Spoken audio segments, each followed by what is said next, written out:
আমি Zaima group of ইন্ডাস্ট্রিজের একমাত্র উত্তরাধিকারী জাইমা। বাবা বাবা বাবা, চমৎকার চমৎকার দৃশ্য।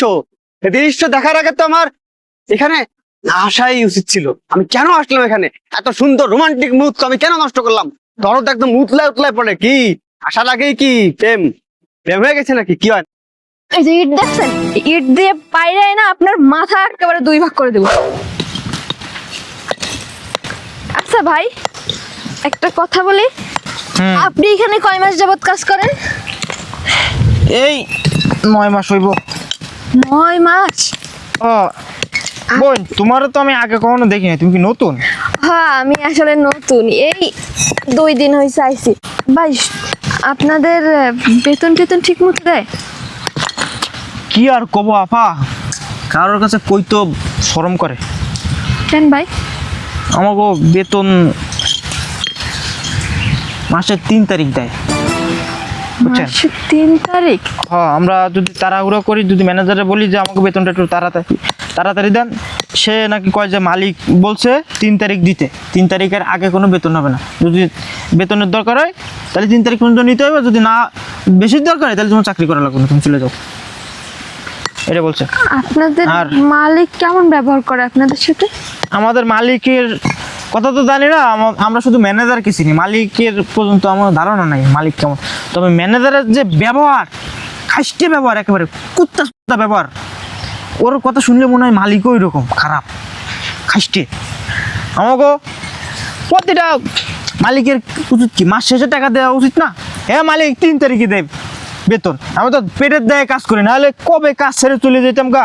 আর ম্যানেজারের যে মুখের ব্যবহার, শুনলে তো বমি আসে, তো মুখ বুঝে সহ্য করি। বোন, তুমি তো নতুন আইছো, তুমি তো আব্বা বা অনেক কিছু বোঝো নাই, সাবধানে চললো, ম্যানেজারের সাথে বুঝে শুনে কথা বললো, নাহলে কিন্তু ম্যানেজারের চরিত্র খারাপ আছে। কিন্তু আমি তো শুনলাম আপনাদের মালিক নাকি খুব ভালো। এই কথা তোমার কে বলছে? আসলে তুমি ভুল শুনছো। আমার এখানে মালিক হলো কাজে খারাপ। আসার আগে ওই আমাদের ম্যানেজার সাহেবই বলতেছিল আর কি। ওই ম্যানেজারই তো জম খারাপ, সব নষ্টের মূল তো ম্যানেজার। তাই না? হ্যাঁ। আচ্ছা, আপনাদের বেতন কেমন দেয়? এই যে মাসে আগে দিত মনে করো যে 8,500, আর এখন একটু ম্যানেজারের হাত পা ধরার পর ওই যে 9,500 দেয়। 9,500? হ্যাঁ, আর এমন আমাকেও মনে করো কুত্তার মতন খাড়ায়, যদি কাজ রেখে যদি এক ফোঁটা কথা বলি না, ওই ম্যানেজার এসে এমন মারে আমাকেও। আর তুমি যে আমার সাথে কথা বলতে তুমি চলে যাও, ম্যানেজার দেখলে কিন্তু তোমার চাকরি থাকবো না। যাও যাও যাও যাও যাও। না না না, সমস্যা নাই। ওই বলতেছিলাম কি, আপনারা কয় ঘন্টা কাজ করেন? আমরা মনে করো কাজ করার কথা তো 8 ঘন্টা, এখন ওই ম্যানেজার বলছে ওভার টাইম করলে বেশি টাকা দিবে, এই জন্য ওই 10-12 ঘন্টাও অনেক দিন হয়ে যায়। ওভার টাইমের টাকা দেয় ঠিক মতো? এখনো দেয় নাই, কইছে যে সামনে দিব, মালিকের সাথে কথা কইবো, মালিকের মন যদি নরম হয় তাইলে ওভার টাইমের টাকা আরো 300-400 বাড়াই দিব। 300-400? 2-3 ঘন্টা কাজ করে? হ্যাঁ, পেটের দেয় কাম করে, বুঝছো বোন? বাড়ি বউ পোলা বাইন রয়েছে না, সংসার চালাইতে হইব না, মনে করে লেখাপড়াও করি নাই, কামলা দিয়ে শিখছে, এই কামলা দিয়ে খাইতে হইব। এই তুমি কাজ কর, তোমার লোক কথা কইও না, মেলা যদি দেখে না তাহলে কিন্তু খুব খারাপ হইব। একটা ঠিক মতো কাজ কাম করবে না, শুধু কাজ ফাঁকি দেওয়ার দান, মেজাজটাই খারাপ। বলতে না বলতে শালার পুত বসে বসে প্রেম করে না। হ্যাঁ, শালার পুত, এটা কি প্রেম করার জায়গা? ফুসু ফুসু করিস কা? কি মায়ের মানুষ দেখলি কি গার পরে উঠতে মনে কয়? গার পরে উঠে যা গার পরে ওঠ, শুয়ে পড়েনি শালার পুত, হট বলছি। কইছিলাম না ম্যানেজার দেখলে সমস্যা হইব, এবার বুঝেন ঠেলা। ওই যে স্যার, ওই যে আপা নতুন আইছে তো, আমারে জিজ্ঞাসা ছিল কিভাবে কি করব, আর আপনার সম্পর্কে জিজ্ঞাসা ছিল যে আপনি কেমন। আমি কই যে আপা আমাকে ম্যানেজার খুব ভালো মানুষ, মাটির মানুষ, তাছাড়া একটু কাজ কাম বুঝাচ্ছিলাম। ওই শালার পুত, তোরে তোরে তো এখন মনটা চাইতে আছে, তোরে তোরে এই ইট দেখছিস, ইট দিয়ে তোর মাথা একদম ফাটাই দেবো। এই শালার পুত, আমি আছি না? তোরা কাজ শিখাইতে কইছে কে লাগে? তোর বউ লাগে? তোর প্রেমিকা লাগে? না কি হয় তোর? কি হয়? তুই কেন কাজ শিখাবি? আমার দ্বারা ফাটাবি কাজে ফাঁকি দিয়ে, তারপরে ফুসুর ফুসুর গল্প মারাও না, একদম থাপড়া একদম গাল লাল করে দেবো। শালা বেয়াদব কোথাকার, কাম কর। স্যার, মানে ওই এরকম কিছু না, আসলে আজকে নতুন আইছি তো কাজে, এই জন্য একটু সবার সাথে আর কি কথা বলতেছিলাম, জিজ্ঞাসা করতেছিলাম স্যার। কাজ ওনার ঠিক মতোই কাজ করতেছিল, আমি এখনো তো কাজ শুরু করি নাই, এই জন্য আর কি। এই মেয়ে, তুমি এটা কি বললে? তুমি ওদের কাছে কেন কাজ শিখবা? তুমি কাজ শিখবা আমার কাছে, তুমি আমার অফিসে যাবে, আমি তোমার কাজ শিখাবো। আরে এই শালার পুত, তোরও দোষ আছে। তুই মেয়ে মানুষ দেখলে কি গার পাড় উঠতে মনে কয়? তুই তুই বলবি না, তুই তুই আমার কাছে পাঠিয়ে দিবি না, আমি কাজ শিখাবো। তুই কি কাজ শিখানোর দায়িত্ব এখানে? এখানে সম্পূর্ণ কাজ তো আমি শিখাবো। আমি এখানে ম্যানেজার, আমি এখানে দায়িত্ব আছি। যা কিছু লাগে আমি শিখাবো, আমি দিব, আমি সবকিছু করবো। তা তুই কেন কাজ শিখাবি? কাজে ফাঁকি দেওয়ার দান্দা না? শোন, তোরে কিন্তু চাকরি খেয়ে দেবো। এই মাসে কিন্তু বেতন বেতন আটকায় দেবো। আমি কিন্তু বেতনের টাকা থেকে কেটে রাখবো তোরে। তোর টাকা কিন্তু এই মাসে কেটে রাখবো, অর্ধেক টাকা কেটে রাখবো। শালার পুত, কাজে ফাঁকি দিয়ে তারপরে মহিলা মানুষের কাজ শিখাও না, আমারে শিখা। এই শালার পুত, আমার কাজ শিখা। দেখছো না আমি কইছিলাম যে আমার লগে আইছেন না, আমার লগে মিশেন না, কথা কই না, আমার এক মাসের বেতন অর্ধেক কেটে রাখবো। আমার কি কেমন সংসার চালাম? স্যার, আপনি প্লিজ ওনার বেতন কাইটে রাখেন না, আপনি আমার বেতন থেকে কাইটে রাখেন, তারপরেও ওনার বেতনটা কাইটেন না। আসলে আমি ওনার সাথে কথা বলতে আসছিলাম, উনি আমারে বারণ করছিল স্যার, ওনার কোনো দোষ নাই। বাবা বাবা বাবা, চমৎকার চমৎকার দৃশ্য। এই দৃশ্য দেখার আগে তো আমার এখানে আসাই উচিত ছিল। আমি কেন আসলাম এখানে? এত সুন্দর রোমান্টিক মুহূর্ত আমি কেন নষ্ট করলাম?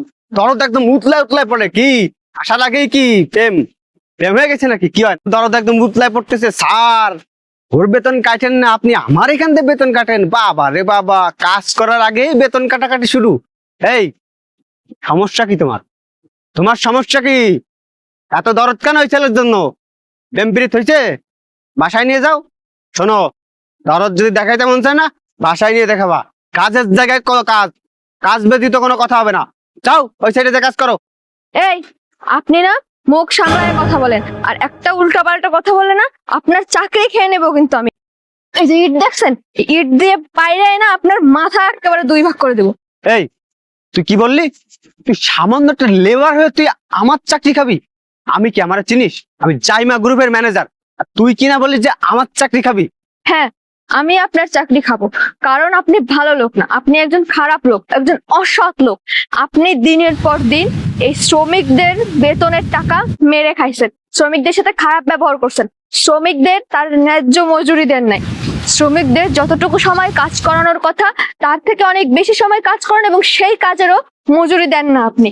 শ্রমিকদের যেখানে 15,000 টাকা স্যালারি ধরা হয়েছে, আপনি সেখানে তাদের 8,000, 9,000, 9,500 টাকা স্যালারি দেন, আর বাকি টাকাটা আপনি নিজের পকেটে ভরে রাখেন। এগুলোর জন্য আপনাকে কি করা উচিত বলেন তো? আচ্ছা, আমি একটা জিনিস বুঝতে পারলাম না। তুই এ সমস্ত কথা কিভাবে জানিস যে আমি শ্রমিকের টাকা দিই না ঠিক মতো, তারপর টাকা মেরে খাই, তারপর কাজ ছাড়া অতিরিক্ত কাজ করায়নি? তুই এই কথা কিভাবে জানিস? এই সময় আবার কে ফোন দিল?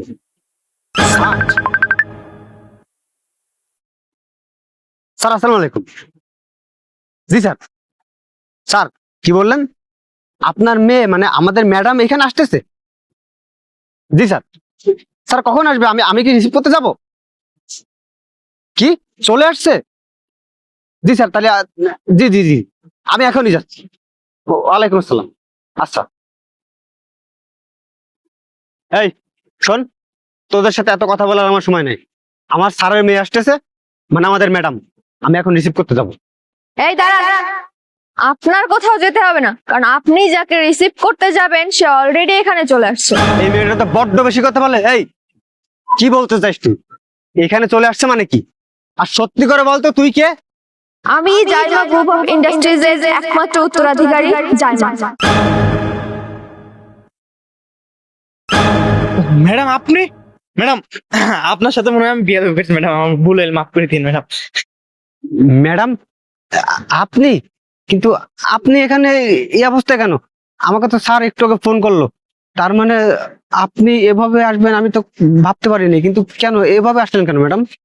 হ্যাঁ, আমি এখানে, আর এইভাবে যদি না আসতাম তাহলে তো আপনাকে এরকম হাতে নাতে ধরতে পারতাম না, আপনার চরিত্রটা এরকম ভাবে দেখতে পারতাম না, আপনার এই ভালো মানুষের মুখোশটা খুলে দিতে পারতাম না।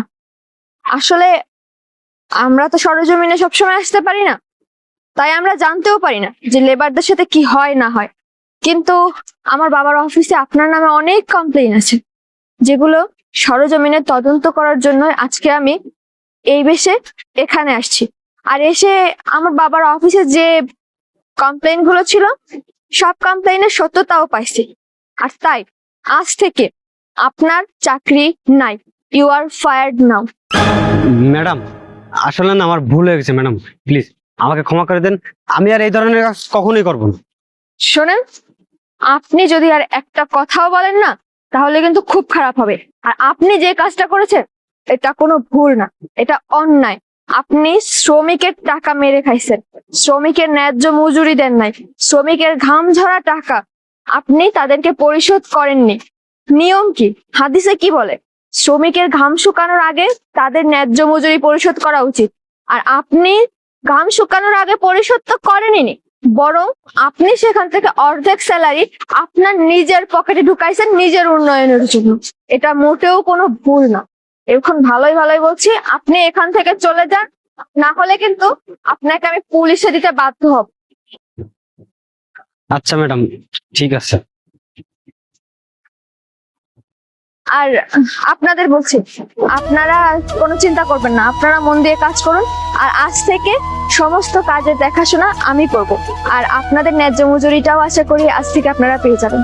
আচ্ছা ঠিক আছে ম্যাডাম, আপনারা অসংখ্য ধন্যবাদ। ঠিক আছে, আপনারা তাহলে মন দিয়ে কাজ করুন। আচ্ছা।